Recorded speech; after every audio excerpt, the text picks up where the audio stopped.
пропагандистам не отвечаю. Ну, вот у вас у всех один ответ. Ну, как бы, Ну, к кому потому я что- сегодня не обращаюсь? Да. И знаете, почему мы так все солидарны? Нет, не знаю. Потому что вы пропагандисты.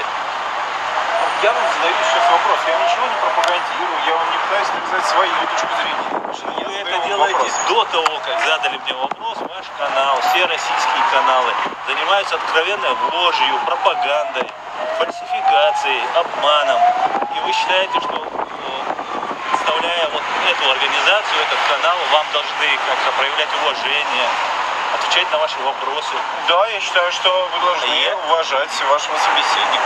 Да, я должен уважать собеседника, который заслуживает уважения. Но я, например, из какой-нибудь террористической организации, там, ИГИШ, я не должен им отвечать на вопросы. Вы представляете ФСБ, которая является такой же террористической организацией, которая действует теми же методами. И вот поэтому не имею желания вам отвечать. Ну вот вы сегодня были, первая половина прошла уже дискуссии. Ваше мнение, вот что было внутри? Нас, к сожалению, туда тоже не пустили, мы бы сами послушали все. Но ваше отношение к тому, что вот сейчас происходит? Я вам сказал, что я вам не имею желания отвечать. Подробно, развернуто объяснил, почему. Спасибо.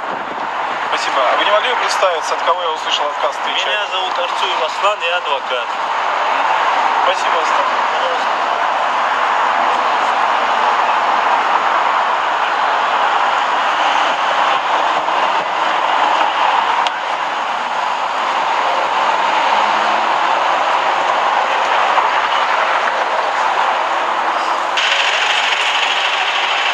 Давайте вместе.